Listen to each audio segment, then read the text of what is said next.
Suprabhat. Good morning to all of you.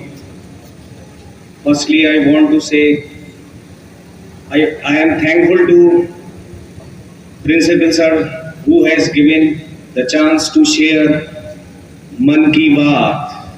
What I say? Man Ki Baat. So now I am telling about you great personality like as a Einstein.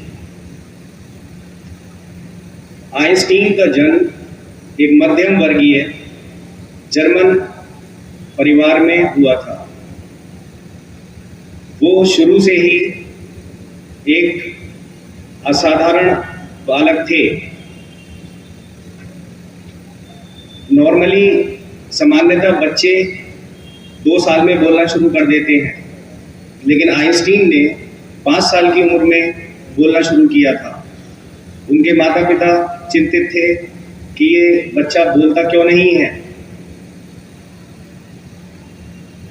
जब वो बड़े हुए तब उन्होंने science की दुनिया में अपने जो थॉट्स, अपने एक्सप्लेनेशन दिए, जिसमें E=mc², उस रिएक्शन से, उस डेफिनेशन से वो वर्ड फेमस हुए और दुनिया में सबसे ज़्यादा IQ आइंस्टीन का माना जाता है 160 इंटेलिजेंस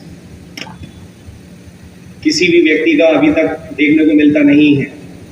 तो जब वो बड़े हुए तब उनसे पूछा गया कि बचपन में आप 5 साल की उम्र में बोलना शुरू करते हैं, आज इतने ज्ञानवान, इतने इंटेलिजेंट कैसे बने? तो सुने, आइंस्टीन ने कहा, I am not a special but passionately curious.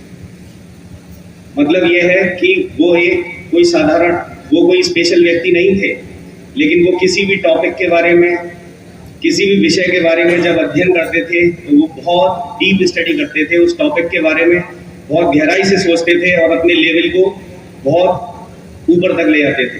तो ये मैसेज है सभी बच्चों के लिए, अगर वो किसी भी टॉपिक को बहुत गहराई से, बहुत अटेंशनली और बहुत ध्यान से सुने और समझें तो उनका IQ लेवल भी बड़ा हो सकता है, वो भी ज्ञानवान और बुद्धिमान हो सकते हैं। अब दूसरी पर्सनैलिटी मैं लेना चाहूंगा, APJ अब्दुल कलाम आजाद। APJ साहब अब्दुल कलाम आजाद एक महान वैज्ञानिक थे, जो वो भी मध्यम वर्गीय परिवार से ताल्लुक रखते थे। उन्होंने अपना पूरा जीवन देश की सेवा के लिए समर्पित कर दिया और अग्नि प्रक्षेपात मिसाइल पर वर्क किया और मिसाइल मैन के नाम से फेमस हुए। जब उन्होंने अग्नि प्रक्षेपात मिसाइल मैन के नाम से फेमस हुए तो उन्हें विदेशों से भी, अदर कंट्रीज से भी जॉब के ऑफर आए कि आप हमारे साथ जुड़िए, लेकिन APJ ने अपने देश को नहीं छोड़ा और APJ ने कहा, मैं उस ज्ञान को मानता हूँ जो मेरे देश के काम में आए। उन्होंने पूरा जीवन अपने देश के लिए समर्पित कर दिया। तत्कालीन प्रधानमंत्री अटल बिहारी वाजपेयी जी ने उनके समर्पण को देखते हुए सन 2007 तक APJ अब्दुल कलाम आजाद साहब ने राष्ट्रपति पद पर कार्यभार संभाला। तो उनका कहना था, I consider the knowledge that is useful for my country। यानी मैं उस ज्ञान को मानता हूं जो मेरे देश के काम आए, ना कि किसी दूसरे देश के।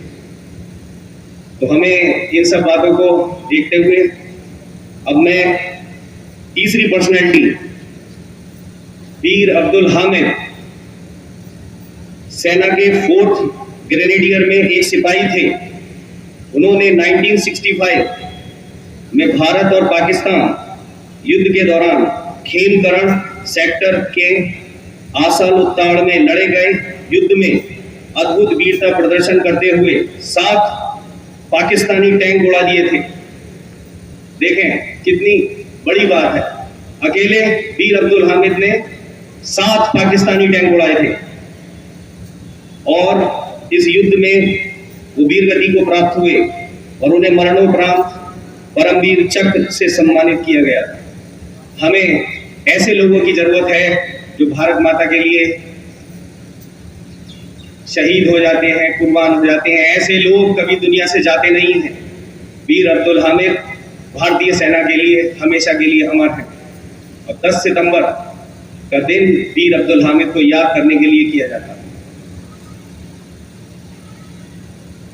हमारे देश पर लगातार आतंकवादी हमले होते रहे हैं, चाहे वो पहलगाम का है, चाहे पुलवामा का अटैक हो। अभी हमने देखा, अभी करंट सिचुएशन चल रही है। मोदी जी ने कहा कि कल्पना से भी बढ़कर सजा दूंगा और वो हुआ। तो मोदी जी की शान में, अपने माननीय प्रधानमंत्री मोदी जी के शान में मैं कुछ कहना चाहूंगा, जो मोदी जी अपने भाषण में हमेशा कहते आए हैं। सौगंध मुझे इस मिट्टी की, सौगंध मुझे इस मिट्टी की, मैं देश नहीं मिटने दूंगा, मैं देश नहीं मिटने दूंगा, मैं देश नहीं झुकने दूंगा। वो जितने अंधेरे लाएंगे मैं उतने उजाले लाऊंगा, वो जितनी रात बढ़ाएंगे मैं उतने सूरज उगाऊंगा। इस छल फरेब की यारी में मैं दीप नहीं बुझने दूंगा। सौगंध मुझे इस मिट्टी की, मैं देश नहीं मिटने दूंगा, मैं देश नहीं झुकने दूंगा। I salute to honourable prime minister Shri Narendra Damodar Das Modi. जय हिंद।